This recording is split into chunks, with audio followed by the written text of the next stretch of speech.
Hello, Matt Owens, Senior Game Designer at Firaxis Games, and Andrew Frederiksen, Senior Lead Producer at Firaxis Games. I've been playing your new game extensively for several weeks now, set my Civilization-7. It really marks a revolution in the Civilization series. Never before the step from one Civ to the next has been so great. This is a big risk, creatively and economically. It takes a lot of courage. Was there a point in the development where you looked at each other and asked yourselves, hey, should we really dare to do this? Yeah, I think it was last week. Yeah. No. I think there's been a lot of questions. With any project, you always ask yourselves along the way, are we making the right creative decisions? I don't feel like there was ever a moment where we said, in a sort of fearful way, but it was more like, is this the right thing for Civ? It feels exciting and new. Are we being honest to the brand? Are we being honest to what the fans want? Is it new and exciting in a really good way? I don't know how you feel about it. Yeah, I think on the design side, we felt really good about why we were proposing these changes, right? We knew that we were solving problems that we had seen with the series, people not finishing out games, things like that. So we felt really confident about it, but we wanted to make sure, obviously, we were doing it in the right way, but also that it came across to our players in a way that made sense to them. So figuring out the right way to communicate those choices has been something that we've really been focusing on, as well as making sure that we execute it in a way that makes sense for the game. All the players, myself included, were very surprised that this civilization ends around the middle of the 20th century and doesn't at least go into our present day. It's not the right moment to discuss about the future of the game after release, but why did you, as developers, do this decision? So it was a great, great conversation internally as well about where the right point to slice each age was. So it wasn't really we have to get to here to be done. It was much more a look at history. What are the right ages, and where do those land, and where are the transition points? Obviously, you could have a lot of discussion about, well, over here it was really at this point, or over here in the world it was at this point. But what the design team and our historians did was really look as much as they could from a global perspective about where those major paradigm shifts were. And it sort of just became obvious that was the modern age. That was the way we were labeling, the way we were branding it. That felt like the right point to use our in-game terminology, to capstone, to have a legacy. Like, that's the wrap-up of it. Yeah, and the ages system is cool because it allows us to go so deep into each one of those ages in a way that we haven't really before, where people were reaching different ages at different times. Here we can say, like, what is emblematic of the exploration age? Of course, you're going to be exploring the oceans, going to new continents, meeting new civilizations. Religion will be a part of the gameplay. Let's see how far we can take those mechanics in each one of those ages to the logical conclusion. And as we really drilled down into each one of the ages, trying to figure out, like, how far do we want to take each of those mechanics that we can focus in on, it made sense to have these three as our focal points to start with, for sure. Yeah, I think there's sort of this I don't want to say concern, but just a challenge of, if you go too long with an age, it's sort of like what was happening in the world at the end of the age is so different than what was happening at the beginning of the age, that for gameplay it would be too different, and it wouldn't work you would lose the identity of that age from a player experience as well as just the history perspective. You've made great efforts to make Civilization more beginner-friendly. The modern tutorial watches my behavior and then gives me explanations exactly when I need them. Well done. However, I was also often frustrated because the user interface, the UI, doesn't show me a lot of useful information. For example, as soon as I have ordered the construction of a building or of a wonder in a settlement, I no longer see what exactly it will do for me. Later, if I want to build another building or an improvement, I'm only shown what yields it has itself, but not how it changes the effects of the neighboring buildings. The UI is often stingy with information. Why did you design the UI this way? Why, for example, did you not introduce tooltips like in Old World or Our History Untold, where you can hover from one tooltip to another if you wish? Yeah, it's a great question, and I think there's a lot of really good ideas, even just from all the creators in the press and the previews that we've been seeing already, and we're listening to all of those. I think that it's less of a intention to hold back and more of a what we have prioritized so far has been some other things. But this is just the beginning. We've actually already made we're already working on and some improvements based on the feedback we've had already. I saw some interesting prototypes just yesterday morning of some UI improvements along, maybe not exactly what you've said, but along the lines of getting the right information, getting more information to what players are listening to. So we're going to continue to listen to that feedback and add more as we go, because again, it's just the beginning. No, absolutely. I think, we have to strike a good balance between finding the right level of information density. Certainly, we don't want to throw too much at you for exactly the reasons that you said. It's great that these tutorials are coming online exactly when you need them, rather than giving you a full list of paragraphs that just you kind of tune out after a while. But there's definitely situations where we may have gone too far in the other direction, where we do need to give you more information. And that's what Andrew said. We're listening to the community and trying to find the right places to make those improvements. On the subject of difficulty levels, the game lacks specific information about what awaits us players at which difficulty level. Please, what happens at low levels and what happens at high levels?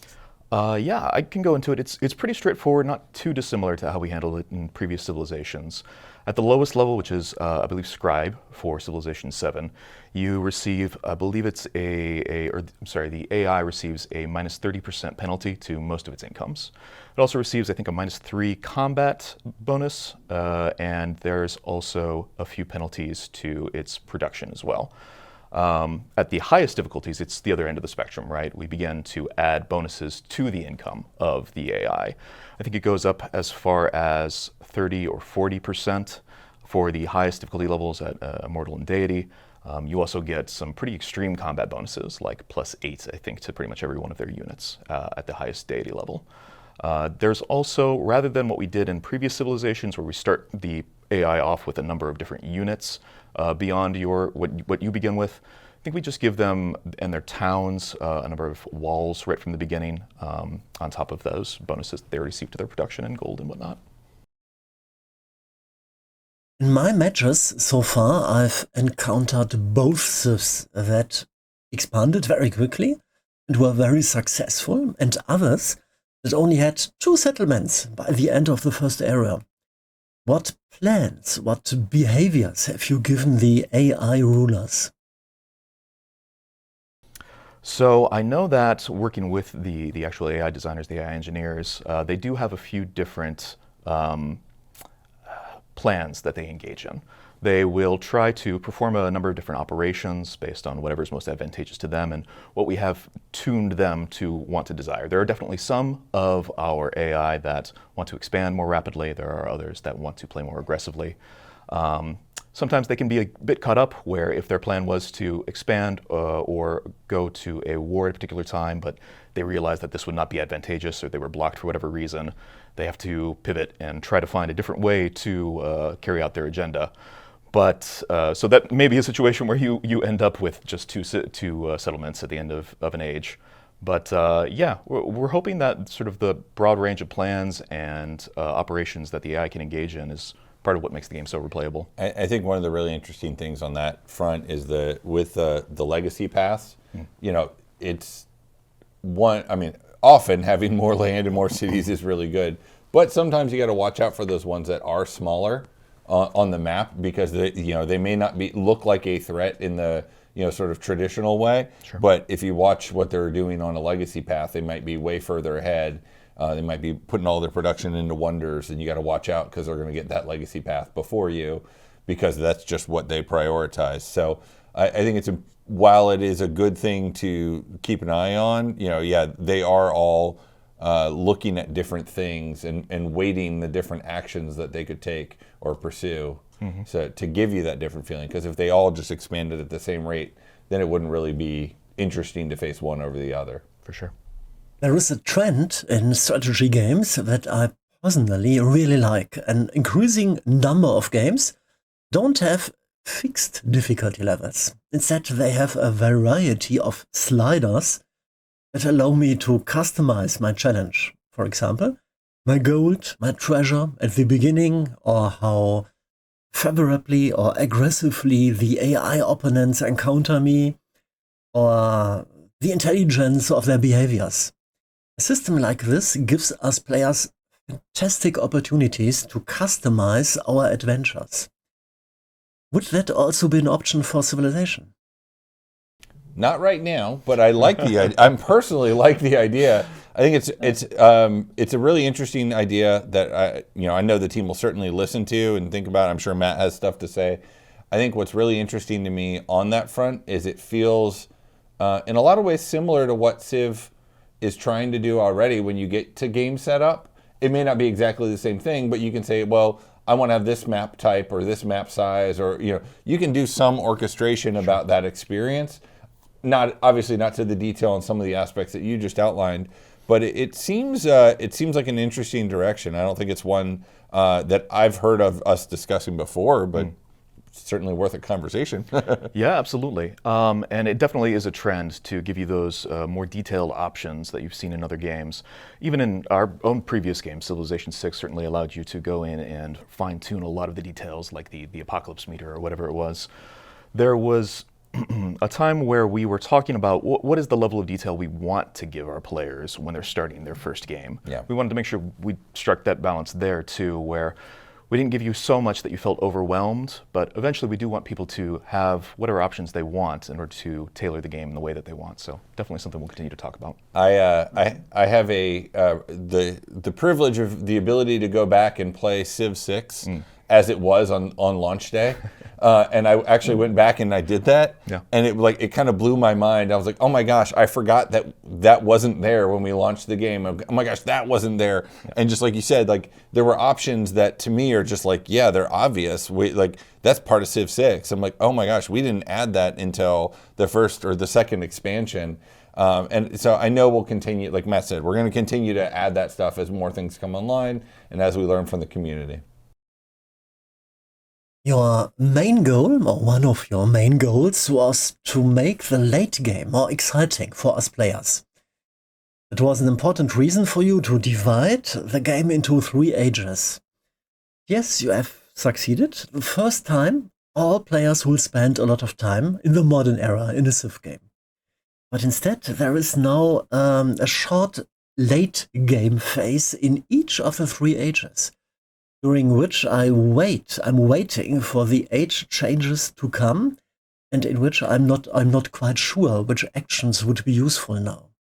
When you play, personally, Civ 7 yourself, what strategies do you personally follow in these moments of the game? What are your best tips for beginners? So when I reach those moments, assuming that all of my problems with the crises have been managed and that I'm not in any active danger of just surviving into the next stage, what I'll typically try to focus on are those things that we know will carry forward from age to age, the attributes being a big part of them. I think it's when you get to the advanced civics or advanced tech at the very end of each one of the trees, each one that you hit will actually give you an additional attribute point that you can spend. When you get through the legacy paths, I know that you are able to earn additional attribute points and legacy points that you can carry forward to put yourself at an advantage in the next stage. Ensuring that if you have a settler out there, ensuring that they are put down before the end of the age, just trying to set yourself up with the things that will carry forward to put yourself in as good a position as possible for the next stage. At the bare basics, that's what I try to do at least. Yeah, I'm going to be both more specific and less specific. I think for me, if I ever don't know what to do, the first thing I do is I'll just say, okay, I'm just going to get more gold. Like I'll just I'll start deleting units to get. I'm like, okay, that way I'm not paying maintenance or whatever. Whatever I can do. The other thing though that I think is, I have found a sort of personal challenge is kind of like Matt said, in all of those things I completely agree, but rather than waiting until I'm done and the age is about to end, I've started to think about like, okay, the legacy path that I'm trying to complete is coming in 10 or 15 or 20 turns. I don't want to wait until I get that to start planning for the end of the age. I want to start planning for the end of the age before the end of the age is imminent. And that way it's more about like, okay, now what I'm going to do is I got to build, age is probably going to end in 15 or 20 turns. Let me crank out a bunch of settlers now to spread them out and claim that land closer to the sea, so I'm ready for exploration age or whatever, whatever the thing is. So it's plan ahead for what will carry forward, but don't just wait until it's those last few turns. Do it earlier, because sometimes it sneaks up on you. Sometimes you weren't aware the AI was going to do something, and they close the age down even faster because they got some age progress on you or something like that. So. Civilization 7 is divided into 3 eras with their own game mechanics, with their own atmosphere. I'm not quite sure what my favorite era is yet, but when you personally play your game, what is your personal favorite age? I think that, as we've seen it go through development over the years, definitely the places that we've experienced the ages the most, the mechanics that have developed in each one, it's a little bit more challenging as a developer to answer that. But I would say the game in its current state right now, I've actually really grown to love the exploration age.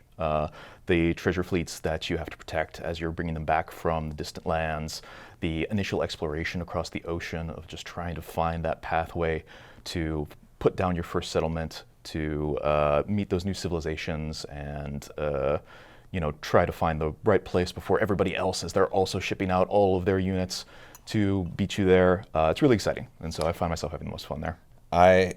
I hate saying it, but I was going to say this. He stole my answer. I was going to say exploration for me as well. I think it's, for all of those reasons, I think it's so interesting because, antiquity is great. I love antiquity.